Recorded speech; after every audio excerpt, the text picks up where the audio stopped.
Well, thanks for joining us again. Now we have to do AM Talk. I have with me Judge Lowe, a legal practitioner, but also a member of Parliament for North Dyne. Thanks for joining me this morning. But there have been issues raised about the Volta River because the dam that gets its source from the Volta Lake. According to management of the Volta River Authority, is experiencing some low water levels, and this could likely affect supply in the course of the period before we have the next rainy season. And according to the New Independent newspaper, Ghana to go dark again. Very gloomy picture the paper seemed to be painting. It says that this follows a warning from the Volta River Authority. And it says, reports reaching the New Independent says, barring any unforeseen development, Ghana will once again be plunged into darkness due to low water levels in the Akunsumbo. And a communication manager of the VRA said consumers should brace themselves up for tougher times in 2015 with regard to power supply if the rains fail to come in this year. What do you make of this? Well, first and foremost, good morning to our viewers, and good morning, Roland. I haven't seen in a while. The story is a bit confusing. When you say bearing unforeseen circumstances, what is it? I mean, what is there to be foreseen or unforeseen? If the story is that in 2015, if the rains that they don't come, we are likely to have low water in the dam and therefore may affect electricity. Well, that is the story. But I don't think that this story portrays the situation as it is now. Because what it is in the public domain, rather, is the fact that government is doing all it takes to increase various sources of supply and that it has diversified quite well other sources. We are now doing a lot more solar gradually.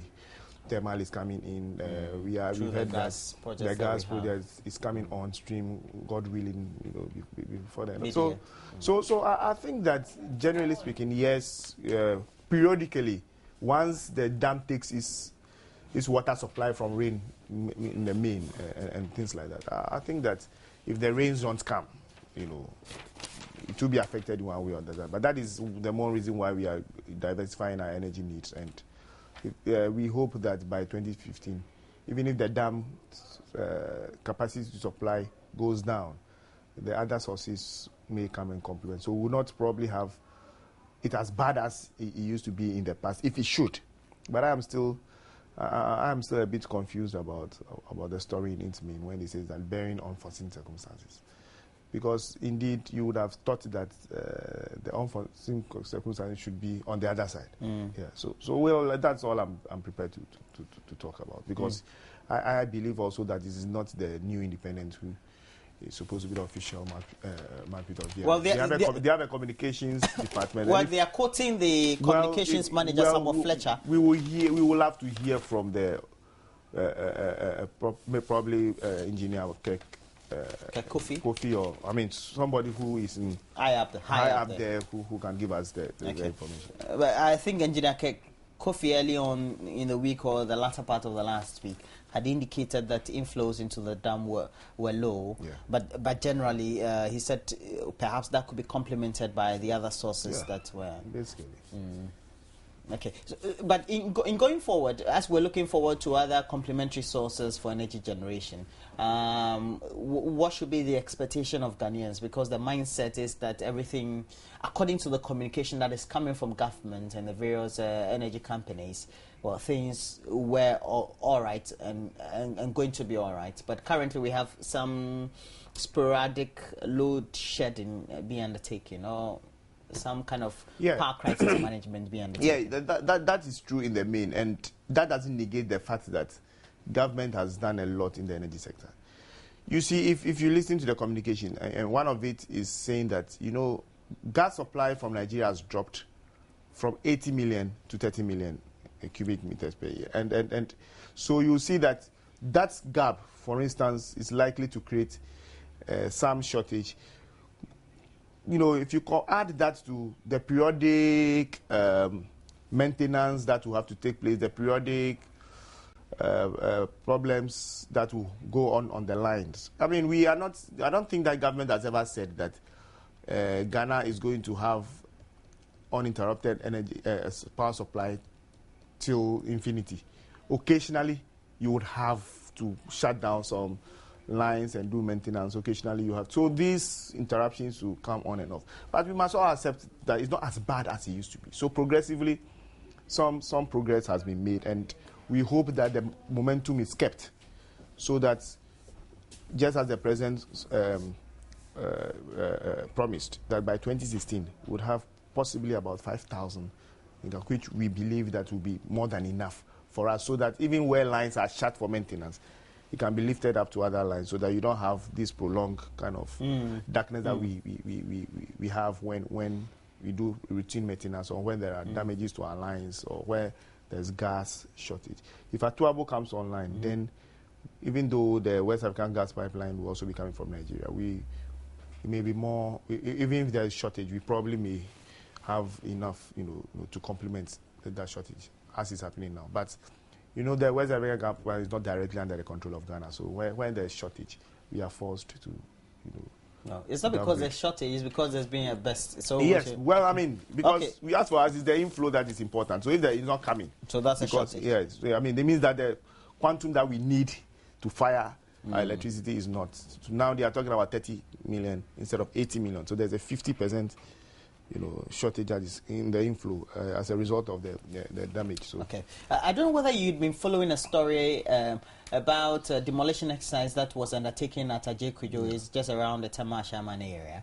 And NADMO now is sending relief items for TDC demolition exercise victims. But beneath that, we also have a former Minister of Local Government and Rural Development, Samuel Fusuampofo, saying that they had even made some personal interventions with the presiding member of the area over the subject in the past.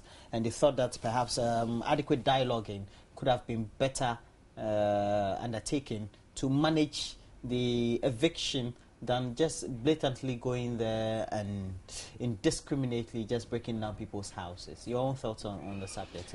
Well, Roland, it is not funny, for anybody, even your enemy, to see your enemy's house raised down, particularly when you look at the housing deficit in Ghana and how difficult it is to put up a building.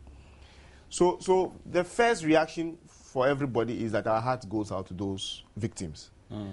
But in reality, we also must begin to see the laws work in this country.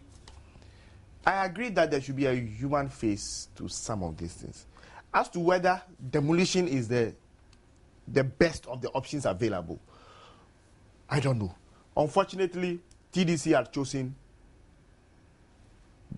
demolition as one of the options. And they're getting a public backlash for it. Well, but that is what they are choosing. If I were in the seat at TDC, maybe, if I have been thinking about this for a long time, probably you would, since it is the land that you are claiming, you would have re-evaluated the land. And then probably ask them to pay for it or something. I don't know. But that is the option that they are choosing. Did they do it with a human face? My personal experience is that if you wanted to do an exercise like that anywhere in Ghana, people would not voluntarily move until they see the graders coming. It has happened in Kaswa, it has happened in many places.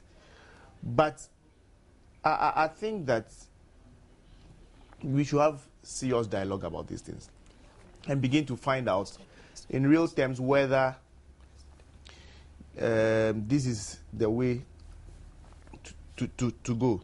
I know that even as we sit here, Ashie and some parts all the way, DCSIR lands behind that dental commando area. Also, they are and already residents. Yes, are up in arms. In fact, I was there a few days ago, and the residents I talked to are threatening that, well, this is our only property we have. We are prepared to lay down our lives, for it. So it is something that probably government and the relevant state authority should move in quickly and see the various options available and possibly advise on the best Because I also think that if you have land for development and somebody comes to take it, it's not something we should encourage. Okay. We have on the line economist Kisley Hayford. Sydney Kisley Hayford, a very good morning to you, sir. Now, we'll be talking to you about the issue of a fraud case that currently is being reported across the media space, and it's just concerning a certain gentleman who is said to have collected some monies from people with the pretext of giving them jobs at the Customs Division of the Revenue Authority. We would want to relate that to joblessness and the current state of the economy, etc. But we'll first want to pick your thoughts on the current issue that has gained a lot more prominence in the media about the demolition that was undertaken by the TDC in a community called Ajekwejo, just around Lashibi, Tema, Ashaiman area. Your own thoughts on the subject? Well, good morning, and first of all, may I just correct that I am not an economist. I'm a financial consultant. Financial consultant, Sydney Kisley Hayford. Sorry for the wrong designation, sir. Economist. I am very familiar with Ajay-Kuju and the environment and where it is. You see, it's a human tragedy because people's homes and livelihoods have been broken down. And it is a classic failure on both parts of the divide.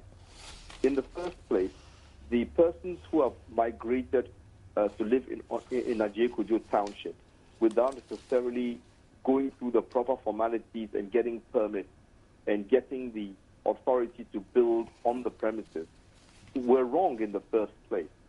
So they don't have any locus, they don't have any standing, and don't have any rights to be there in the first place. However, the reason why they are there is because the authorities turn a blind eye when these things start. It's what we have in this country. It's like when you have what I call kiosk creep.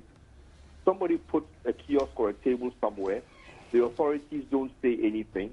Somebody else looks at it and says, oh, this looks like this person is making some money because of where they are. Let me also go and put mine next to them so that I can benefit from the traffic that is flowing there. Then they go and put a kiosk up, and then somebody else does. The next thing you know, you have a whole range of kiosks or houses situated in places where they shouldn't be. And they are there because the authorities do not stop it when it starts. So it's a pity that they have actually broken down the township. It's a pity that people have lost their livelihood and lost their property. And there has to be a compromise at this stage because both sides actually created the mess. So in so many ways, I have heard somebody from the TDC side say they've been talking to them for the last 2 years, and they never hear and they never listen to the warnings that are being told to them and what will happen. Now, if that is true and that is the case, then certainly the right to pull down property when you have been giving advice that it will be done must prevail, and they have to actually vacate the place. Now, if let's say an exercise has been undertaken like this, and the resultant public backlash is enormous, then it gives bad publicity, well, not necessarily to the institution, but also the state or government. And then that draws into the lines of politics or the aspect of politicking, so to speak. Yes, it falls into the political divide. But the question is, what is the alternative? Should you therefore allow them to continue living there? Or should you then now go and register them and ask them to pay the rent for the time that they've been there and ongoing and trying to regularize their stay there?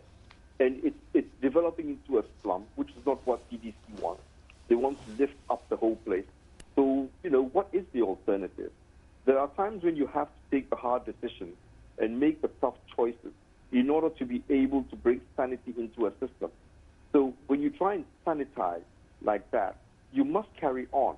And even though it will be bad publicity, it will still be seen in the long term to be the right decision as we go forward.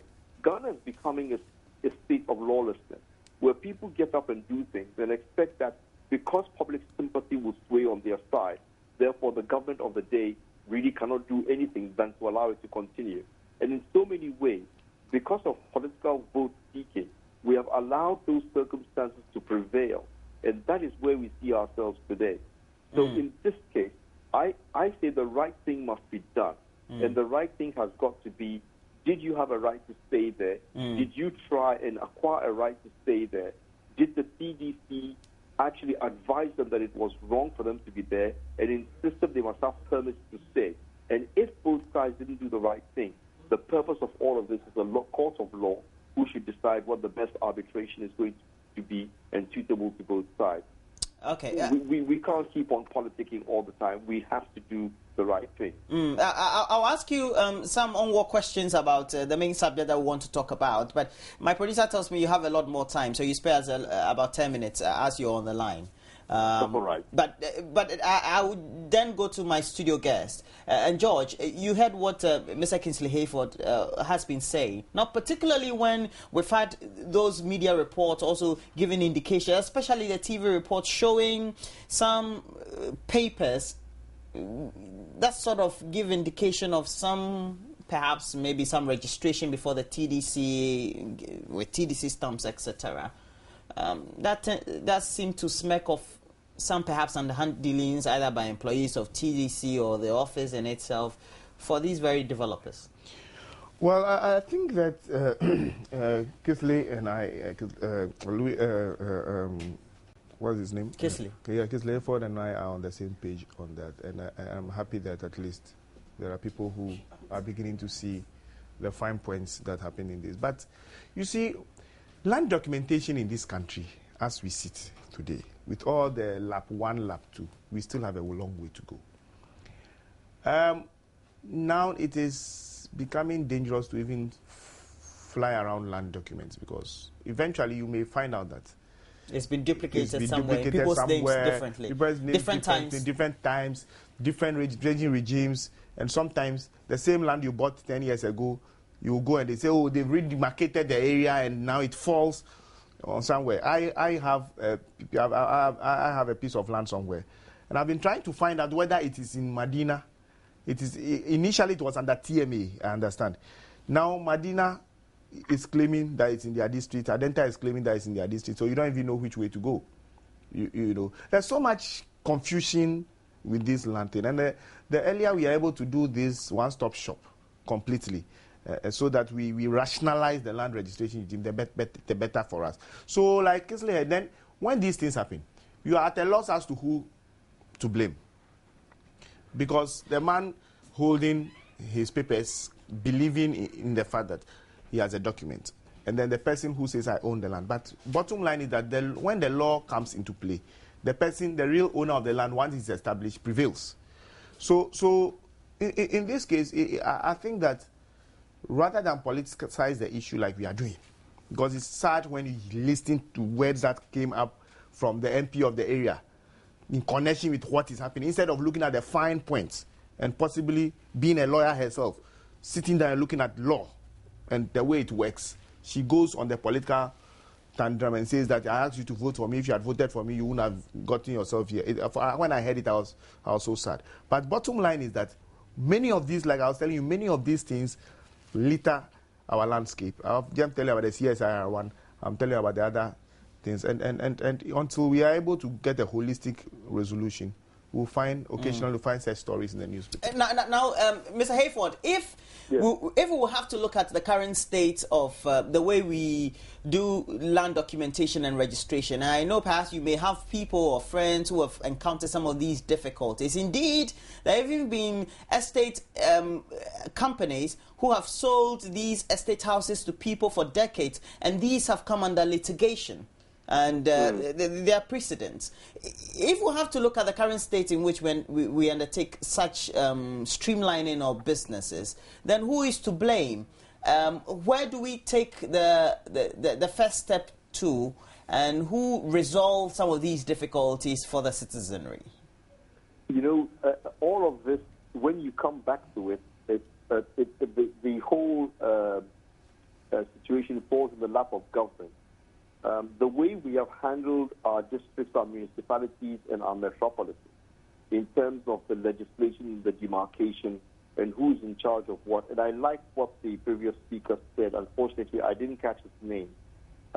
It's called George Lowe. Who? George. It's called George. Mr. Lowe. George. Yes. Mr. Lowe, George, and I agree and I respect what George said. You see, we have tried several projects. We have the Land Administration Project 1 and Project 2, which have got World Bank funding and which have been set in place in order for us to be able to get some kind of clarity in what we're trying to do. I am a specific victim. I can use my personal circumstances. Nearly a year ago, somebody came and broke down part of my house wall, saying that there was supposed to be a government road that lies where my land is.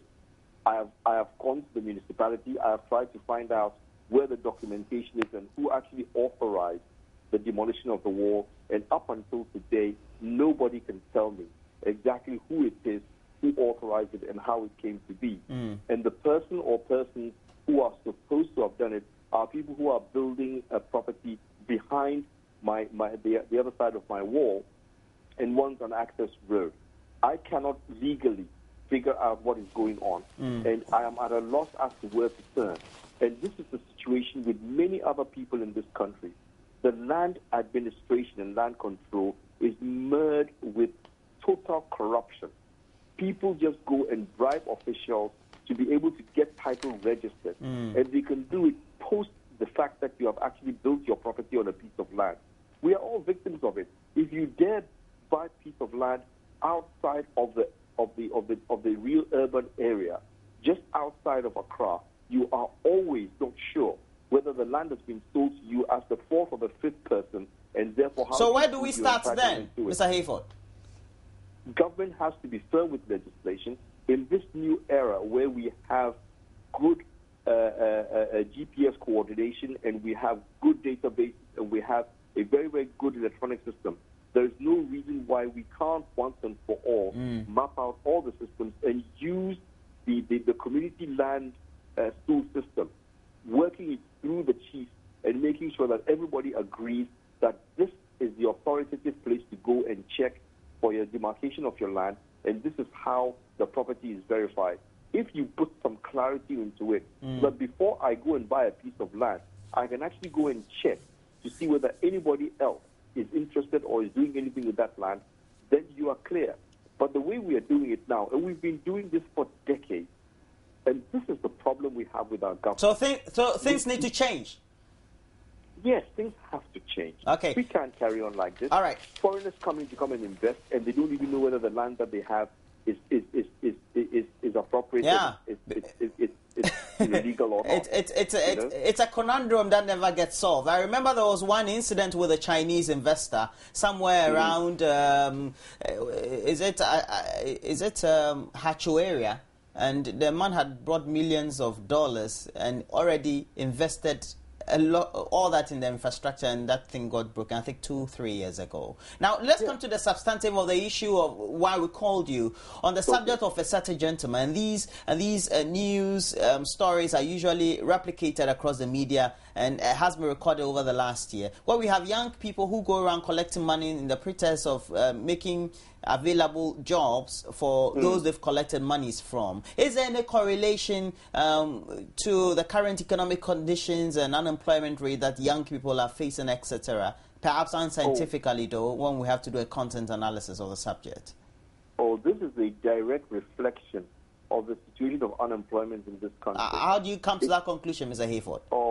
If somebody who doesn't have any income is prepared to go and pay somebody 3,000 or 5,000 cedis and mortgage his future income stream from the position that he's not sure is guaranteed, but he feels that if he gets the job, he'll be able to manage. How much will a person like that be paid? If you go and work for the Ghana Revenue Authority and you come in as a low-entry clerk, an officer into the system, you probably are not going to get more than 800 or 900 cedis take-home pay. How much are you going to allocate to paying back that 5,000 cedis that you borrowed? It'll take you about 3 years to actually save that money. But you still pay, and you have a sustained job, though. If that doesn't... You have a sustained job, and you pay. And the fact of the matter is, why would anybody think that somebody, a freelancer, would come and get them a job at the Ghana Revenue Authority? And what is the particular drag at the Ghana Revenue Authority? If somebody was paying money to get a job at Unilever or Barclays Bank or Agro Gold Ashanti, I will understand it because it's difficult to get into. But before you get into the Ghana Revenue Authority, you need to get through a civil service procedure, and that is a complicated procedure at best. Now, if you are prepared to actually go and borrow money from family and relatives in order to pay somebody what you call, this is becoming an employment contractor, to actually get a job, you are telling me that you are so desperate that you will do this. And the desperation comes from the people who have been sitting at home for 3, 4, 5 years with no work whatsoever and are really challenged. Look, here's the crux of the matter. The reason why the National Youth Employment Program was set up was because the National Security Authority thought that there was a danger looming with all the unemployed persons, particularly the young people who were walking and roaming the streets and did not have anything to do. And they felt that they were a potential danger and a potential spark could fly and they would ignite and they would rebel. So the NPP government set up the National Youth Employment Program to particularly forestall the eventuality that the youth might find themselves idle enough and pay tribute to a devil who will use their idle hands to create havoc. This was done. Now, 7, 8 years later, we are now seeing how that particular program has turned itself and has not actually created the purpose or fixed the problem that was identified in 2005, 2006. I haven't got to that point now. Where are the youth? What are the youth going to now do? Where are the jobs going to come from? The civil service cannot absorb anymore. In fact, we are trying to shrink the civil service and the public service. Well, Mr. Hayford, well said on the subject, though. But what correlation is that to job unemployment, or perhaps unemployment among young people, and how perhaps somebody who could be termed to be delirious goes around and collects money from people in a pretense of providing them jobs? What correlation is there at all? Well, he has identified an opportunity. The person who perpetrated the crime is taking advantage of what he can see as a niche where he can make money. He could clearly understand that people will be desperate enough to pay him to be able to secure a job in the future. He has exploited the market, and that actually tells you clearly that there is a problem in the unemployment market. Because for somebody to be able to do this, it is very clear that he knows how to be able to exploit the desperation of the youth in the market. Okay, please stay on the line. Let me just get a thought from Mr. Lowe, and then we'll continue on that very subject. Do we get any correlation at all? And especially when we've had a formal employment creation avenue not really working or resolving the difficulties that young people have. Well, Roland, this is not the first time you hear these kind of stories.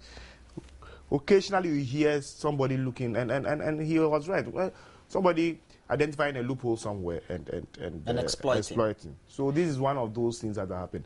But you think it's a one-off? No, but it is also true that we have to take a real look at our youth employment generation opportunities holistically as a nation.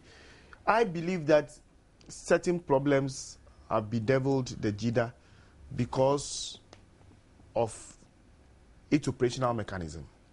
Luckily, government is determined to go to the root of that and come out with possibly a legislation that... You think it will be fixed? Yeah, I think that it can be fixed. It can be fixed. It can be fixed. And that government is going now to set out the legislation that brings it up. And I am one of those who are even saying that, look, you see, this decentralization thing that we talk about over time hasn't worked. Or it's not working the way it should work. Because sometimes, district by district, you identify different opportunities for different youth in those districts. And therefore, this thing of everybody wanting to go to work in a formal situation would stop. But until we are able to do it at that level, maybe every municipality, every district, the DCE has a team that advises him on employment opportunities that can be worked into the JIDA thing. So people don't sit in Accra and say that we have a new model and assume that those models will work nationwide. Okay. No. I think that each district have their unique potentials.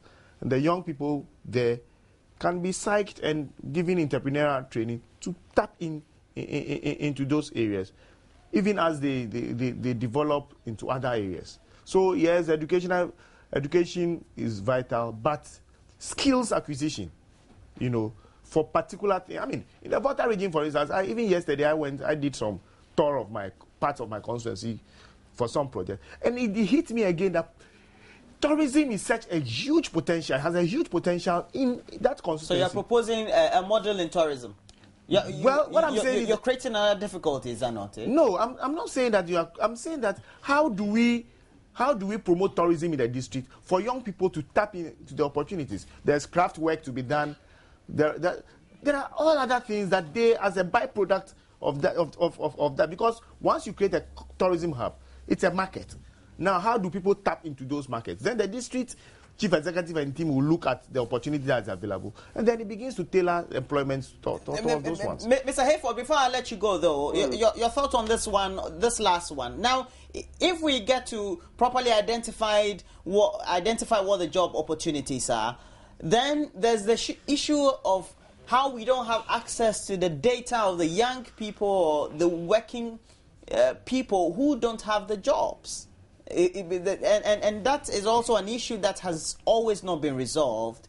And how then do we impact the needed skills to them for them to fit into where the void is? I don't think creating a database of unemployed people is difficult. They're not doing anything. But we have not been in a position to do that in a while. Why not? For decades. Why not? Why not? You only need to put an advertisement in the newspaper and get community support from the radio stations and say, all unemployed people, please come and register. We have 30 days. We like to see what we are going to be able to do so we can... It's simple. They will come and register. We don't do it because of exactly what you are saying. We have not had the opportunity and we don't know how to do it. There's nothing complicated about things like this. It's easy to do. Where I part ways with Mr. Lowe is on repositioning JIDA. You see, you need to scrap JIDA because you have the Vocational Training Institute and you have all the different other opportunities to be able to prop up those places to train the youth and to educate them. We make a big mistake. We think that if we give somebody 6 weeks of training and give them a sewing machine, then they are an entrepreneur. It doesn't work that way. Entrepreneurship is a whole different hybrid of person. You cannot expect somebody who has just finished university, he comes out and immediately he's an entrepreneur, and because you have put him in a district and giving him a couple of tricycles to go and collect rubbish, then he's a successful person and he can survive. That's not the way it works. His idea of trying to get a hub of tourism set up so that people can tap into it is right. And that's what government has to do.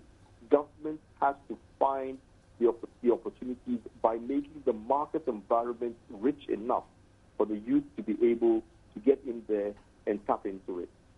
The failure of our decentralization is pathetic.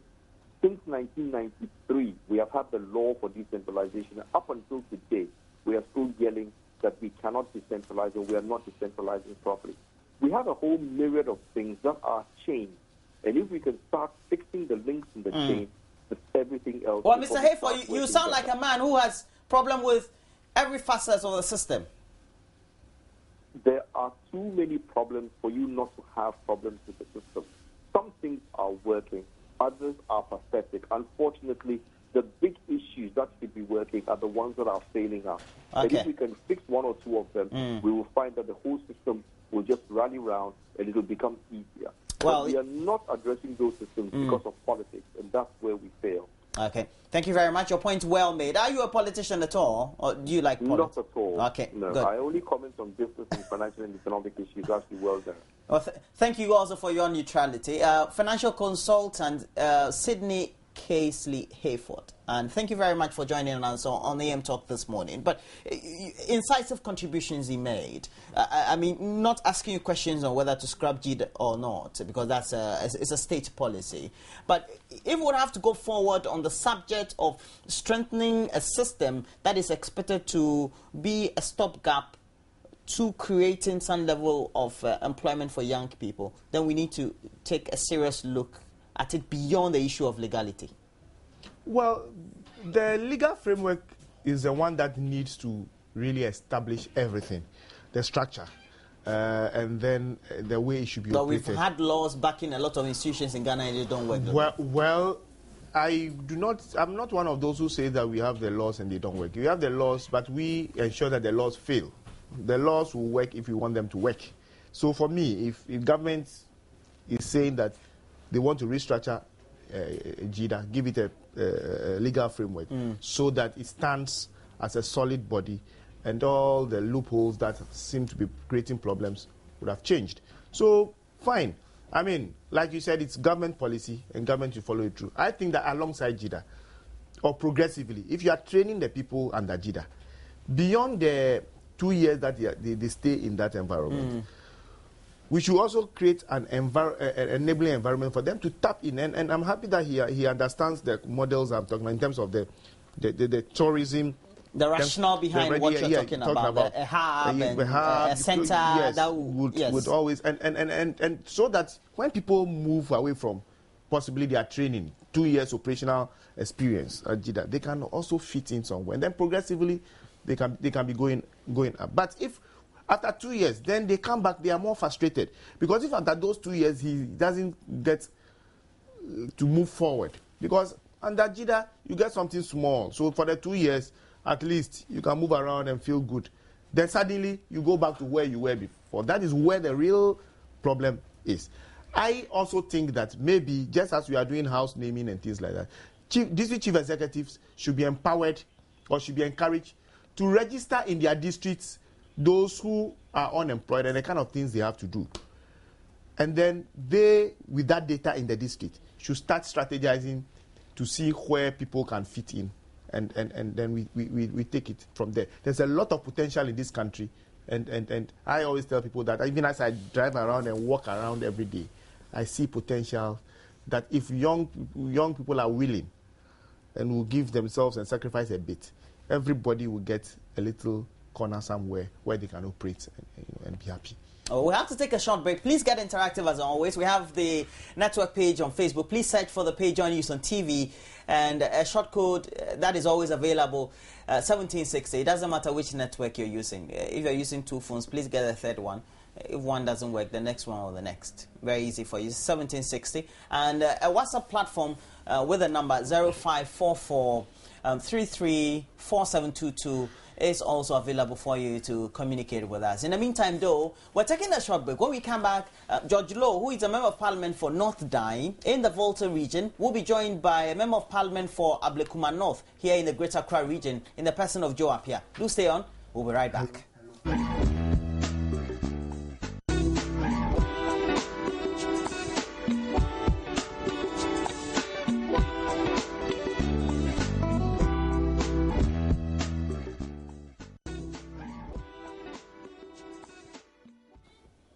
Joe Appiah, Member of Parliament for Ablekuma North, is in the studio. And thanks for joining us this morning. Now, can you give us your comment on the subject of the demolition that took place around Ajay in the Tema West constituency? It's just unfortunate. Which is? Yeah, it's just unfortunate. According to the TDC, those residents there purchased the land illegally and they were occupying illegal. It is not true. This they started building around 204, 205. Actually, some of them way before that. Yeah, way before that. And 2011, they were there paying, their basic rates. 2012, they were there. Nothing happened. All of a sudden, 2014, you demolished their houses. When they needed the votes, they didn't demolish the houses. We are not saying it's political, but we have to send politics into this. 2012, NDC went there for the votes. They did not demolish it. And now they're demolishing it. Who comes with equity must come with clean hands. This is what I'm talking about. So the TDC must bear their head in remorseless shame. It's just too bad. As Ghanaians, we have to get control over this sovereign land. Nobody just wake up and just demolishing people's houses, toiling for their lives, put up 4-bedroom houses. Then you go and demolish, and you think you have done well. And the national coordinator too is very, very peeved with what has happened. And I tell the people in NDC, those in authority, must sit up and address this issue.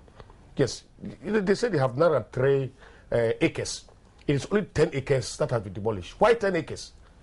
So we can't have passion. I mean, it's so heartless. 10 acres, you demolish houses. When you get the votes, you went there to collect the votes. Now after the votes, you demolish their houses. We live to see. 2016 is coming.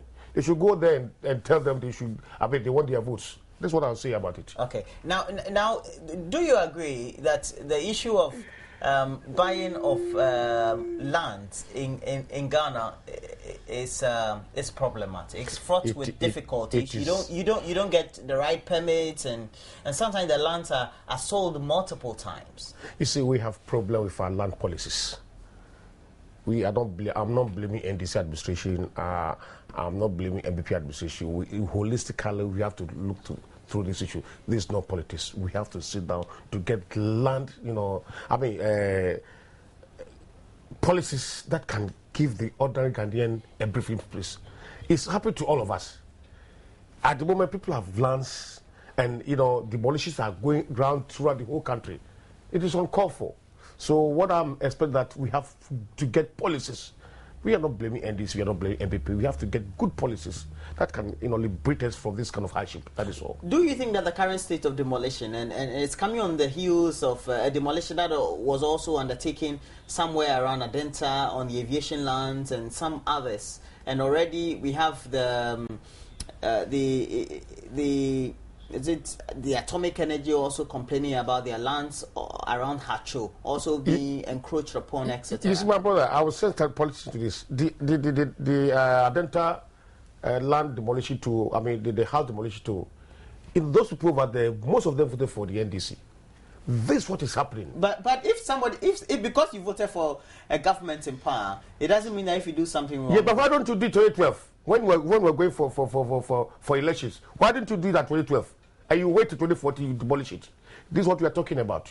This is what we are talking about. If you know you are doing the right thing, do that 2012, where the election peak, they go and demolish. But because of their callous behavior, they wouldn't demolish it. And now they are demolishing it. This is what we are talking about. There's always a talk about the need to add a certain human face to such exercises. How do you think that the TDC could have confronted the issue? The TDC could have given them enough time. Because they have. They said since 2011. I know, but at least they should even go to court. This is court issue. Actually, the issue is already in court. Yeah, but there have not been any judgment. There have never been any judgment. True. The court will have to decide. You don't have the powers to go and demolish people's houses. It is wrong. It is absolutely wrong. So, this is a test case to all of us. It can happen to me, it can happen to my brother, it can happen to you. So we need to see that holistically to get good policy on land administration. I think this is what we have to do. As lawmakers, we have to. And the two of you are members of parliament. Now, Yes. Your last thought on the subject of whether you think this is giving a bad publicity to government. Absolutely, it's giving bad publicity to government. How does it question the incompetence of government or competence? Or Yes, that's why we are saying they are. About 3 days, the Minister for Lands, came to speak on air about that. The people are those people over there are squatters and they are armed robbers. How can the whole Minister of State, come on air to say such things? This is what I heard this morning. It's just unfortunate. That means there is executive intervention, the executive, backing. That is it. That's what I'm talking about. Executive interference. They are backing it. A whole Minister of State coming on. That's an allegation, right? Well, I just heard it this morning that he just came to. So you're taking his word for it. That is it. And I know the minister is a very good friend of mine. He wouldn't say such thing. But I'm surprised people are saying he said it. He's a very good friend of mine. Laji is a very good friend of mine, and I'm surprised. You see, so we have to be very, very serious in what we are doing in this country. Okay. Yes. Well, Roland, I think that if I let my friend go to sleep with these things, he would have polluted the atmosphere. First of all, I'm very surprised. He's my very good friend, and he's more objective than he's been today. You see, when you are saying things like, why didn't they do in 2012? They voted for the NDC. Of course. Let's not reduce these things to politics. We are dealing with the lives of the people of Ghana. I do not believe that NPP got 0 votes in those areas if they had an election. NPP also got some votes there. What we are saying... Actually, the member of parliament for the area is an NPP member. Yes. What we are saying is that, so you see, it is not about government or state going there and say demolish. You know TDC, you know the legal instruments that under which they operate. You know that civil aviation has its own operational codes in terms of corporate and they are very callous. So don't come and be, playing, basic politics. This is what we have done, and today Accra is what it is today. This is what we have done. You don't go. No, I'm saying that this is what we have done, because once they say, oh, leave the streets of Accra, then MPP starts. Then NDC also starts. Then they stop. Then we are all doing. Then this one is doing it. This one. Then Accra has remained what it is today. When you travel outside the country and you are coming back to Accra, and you go up there and you see Accra, and you see Johannesburg, do the comparison. Don't you feel something in you that we need to also plan our cities and make sure that the right thing is done, Joe? So by demolition, please, please, I'm saying that let the laws work. After somebody has engaged you for 2 years, saying that we want to redemarcate this place, we want to do this, we want to do that. If you have any concerns, petition government or you don't wait. You are saying the matter is in court. I haven't seen. It may be true that the matter is in court, but I don't even know what has transpired. Actually, the matter is in court. I'm saying that I don't know what has transpired in court so much so that TDC has been able to... The concern of TDC is that while the issue was in court, developers were still developing. But they should have gone for an injunction. And they were collecting rates. They should have gone... If that is their argument, they should have gone for an injunction from the court to stop development from developing until the matter is. But you see, I have a real problem. And those are the problems you are not talking about and you are looking at. Institutional problems. Yes, and we are talking about politics. You, right now, Joe, buy land from the chiefs of some area. Okay? Let them give you an indenture. Okay? You haven't registered the land. I'm going to do a search. And then go and do a search. Even if you do a search and the search says that the land is for the chief. Until you have gone through the papers and have your final certificate of ownership. The district assembly is not willing to give you a permit or a right of entry to go on your land to start. Even the lands commission. And it can take years. It can take 5 years. It can take 4 years for you to two titles. Why should somebody? It happens in land commission. The land commission. Yeah, they two titles. One land title will have, the land commission will have. So sometimes one person is holding land title, the other person is holding the same plot, land commission. The same land. So it becomes problematic. So I'm saying that those are the things we should start. Oh, really? Yes. Those are the real things we should look. There was a case I was doing on land. You know when they redemarcated Kaswa and it fell under Central Region? Part of Kaswa is still, if you go to the Greater Accra, like that. Part of Kaswa, one is in Central. Somebody who owns that part of land, how is he going to register it?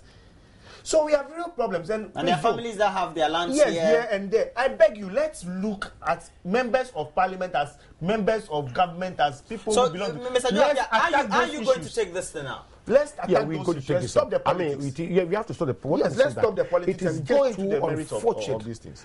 He wants the issue to be tackled with a human face. Human face, that is it. All I'm saying is that... George, he wants the issue to be... I think you had your word on this. Yes, and I have not said that okay. it is bad to talk about human face. I'm saying that, but how recalcitrant can people get after 2 years?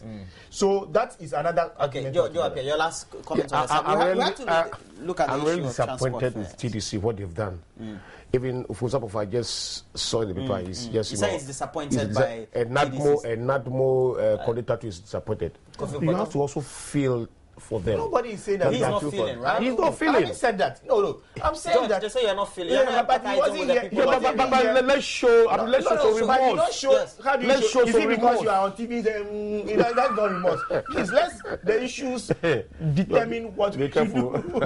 I'm your boss. The reality of the guy that you see, we should balance. It's always a balance.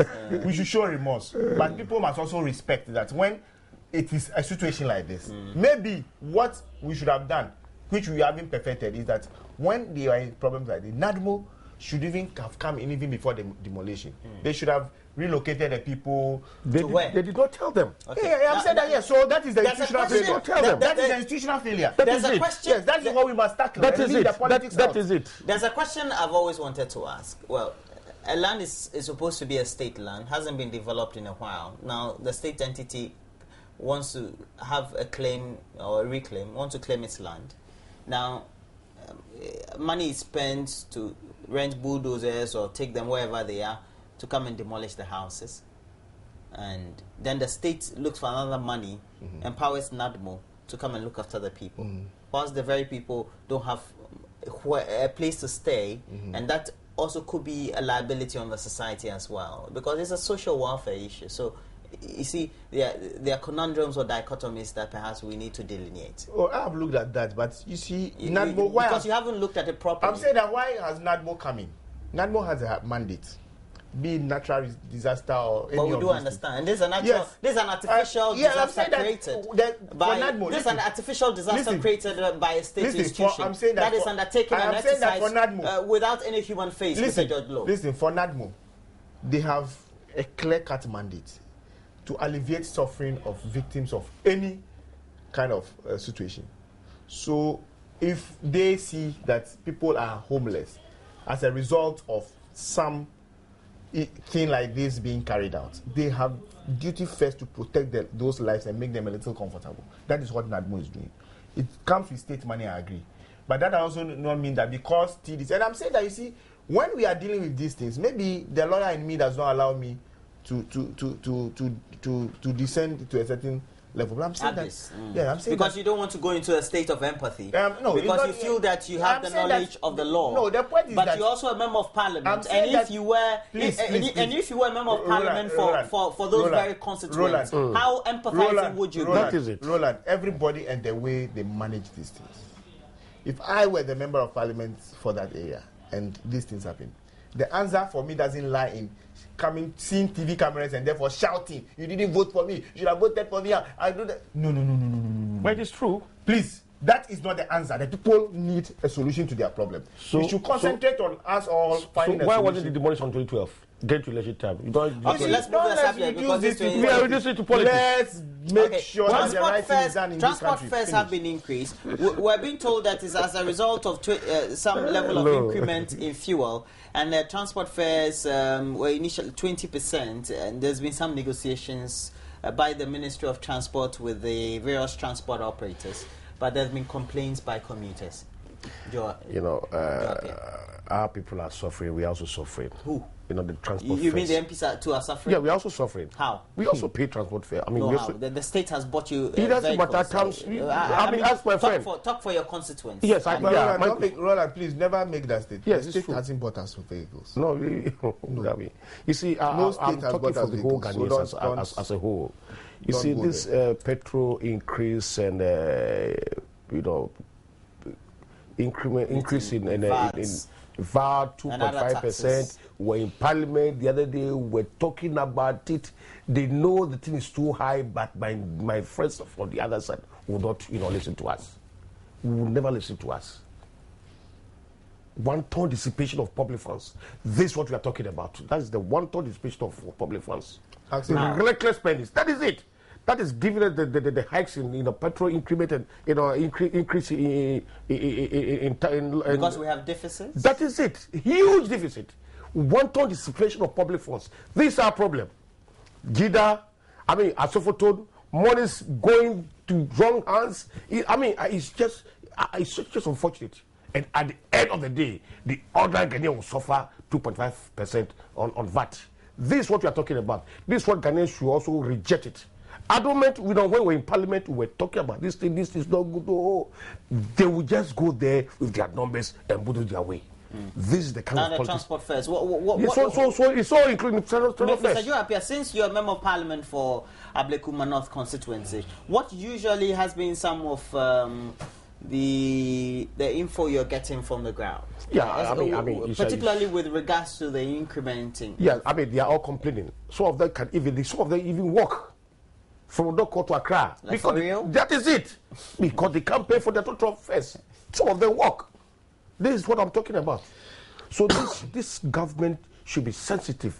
This administration should have the people at heart. This administration should make sure that Ghanaians voted them to power for them to also, help them in their, to reduce their burden.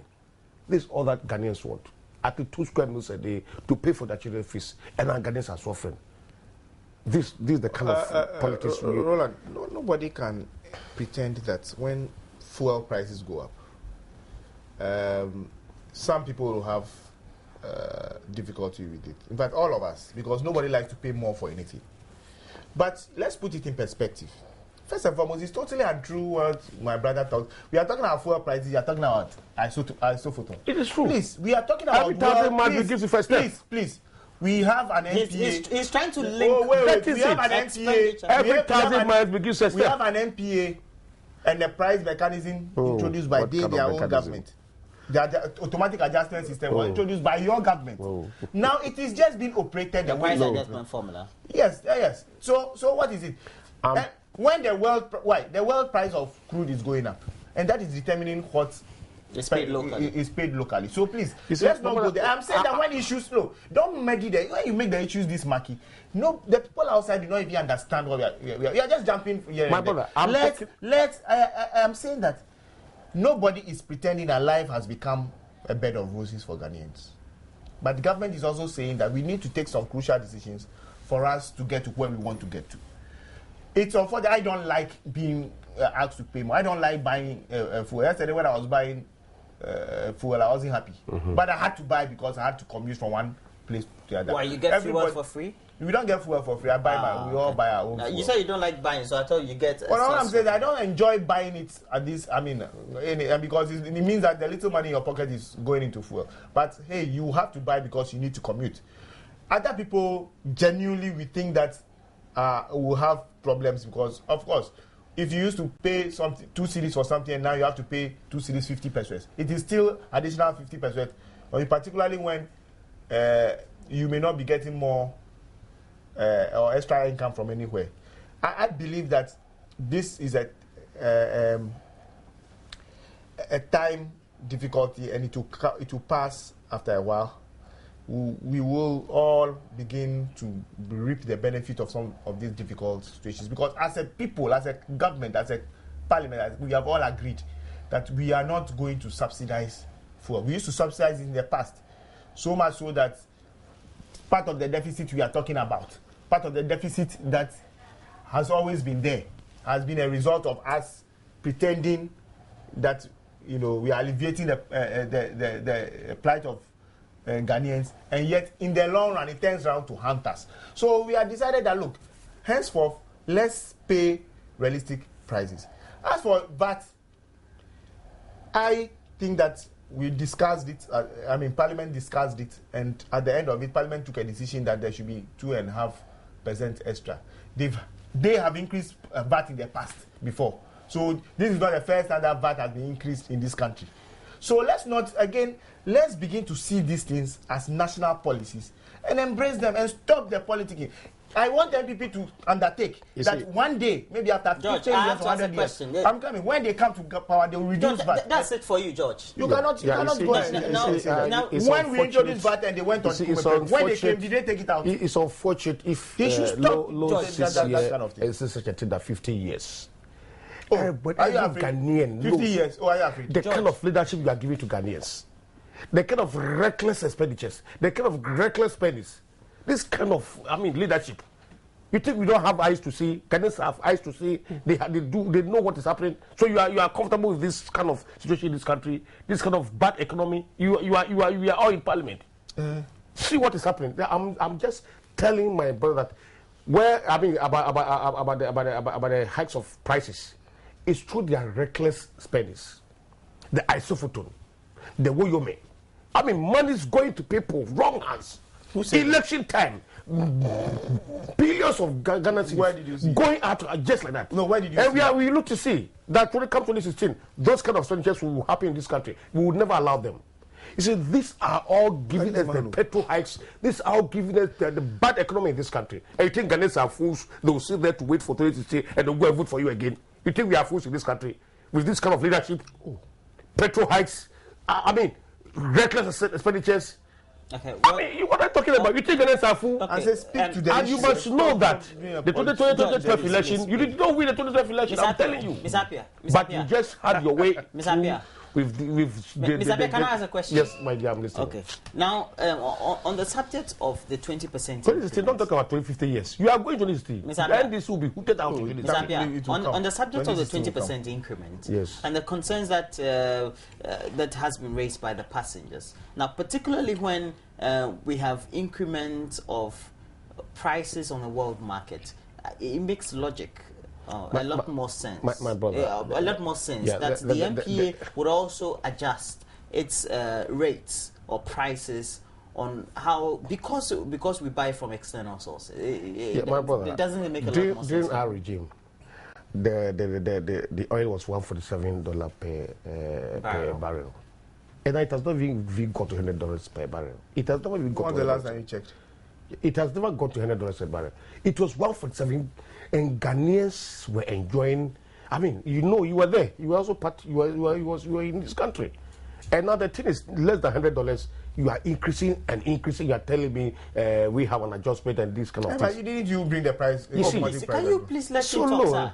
But is it not Mr. Low, I don't like you are a nice interjections you are making. Mr. Apia, yes. please. Okay, so in a nutshell, what I'm saying is that during our regime, it was $147 per barrel, and we were able to contain up to a level that Ghanaians were really enjoying. Not enjoying, but it wasn't so bad. But it has not even got to $100, and you are continuing increasing and continuing increasing. I mean, Ghanaians are suffering, my brother. Ghanaians are really suffering. Every Ghanaian is watching what is happening in this country, and come to this system, they will tell you that yes, we are fed up with this administration. That's what I'm going to tell you. Mr. Apia, do you think that currently, with the current state of these increments, and your argument always sliding into the issue of politics, is the right way to go as far as going towards that very trajectory? Yeah, the increment will be going. I mean, the way we are seeing things. Is not only you just wait for that 2 or 3 months, they will increase. They will increase, and if you don't take care, you go to buy a gallon of petrol for maybe 20 Ghana cedis before the year ends. Yeah, but they continue increasing. Tell us is the adjustment that we brought. You see, this is the problem we are talking about. So there must be a policy. We are all lawmakers. Let's get to Parliament, my brother. What are we going to do to end this kind of increment? This is the kind of discussion we have to discuss when you get to the floor of the House. Not to sit here and tell us it's good to increase. So you think when you buy the petrol at this increase, you are happy with it? Oh, please, your last comments on the subject, because we have to close. I'm the first to say that nobody, including me, likes price increments or anything. But we are running an economy. The finance minister and those in charge of the economy have a reason to run the economy the way they are running it.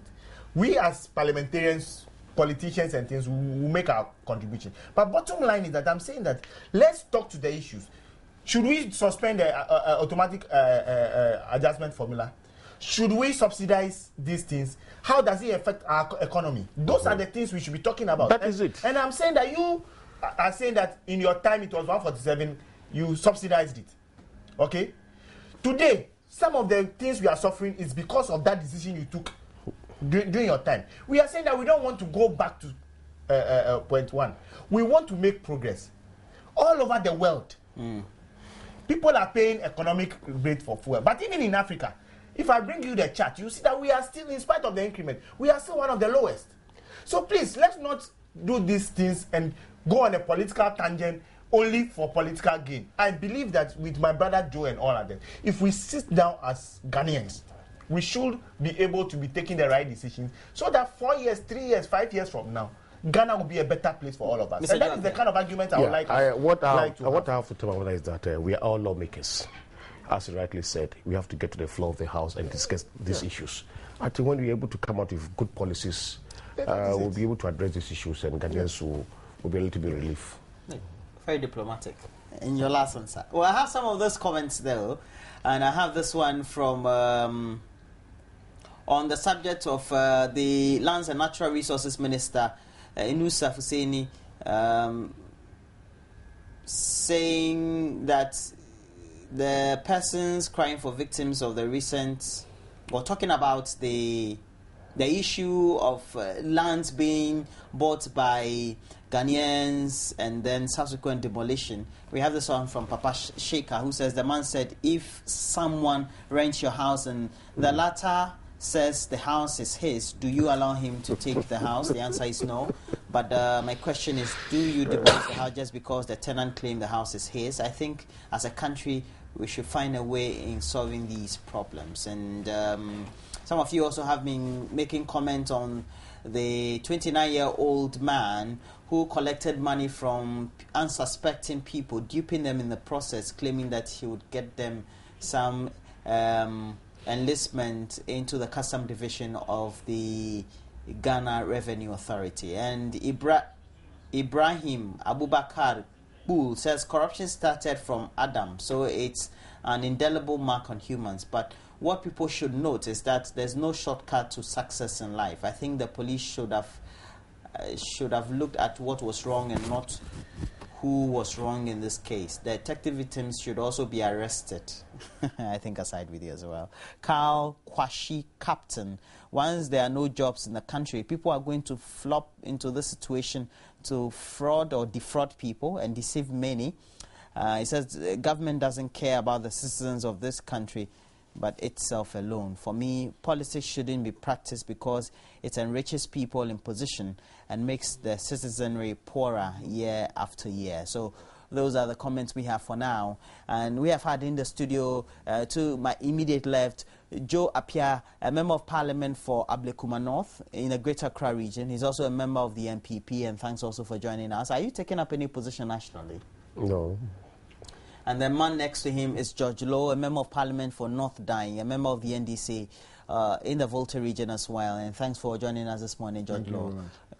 Will you be contesting any position nationally when the nominations are over? I don't think so. You want to concentrate on your constituency issues for the meantime. Well, thank you very much, gentlemen. It's been AM Talk on the AM Show, which is always live on the Joy News channel of Multi TV. And thanks for watching. We'll be right back soon.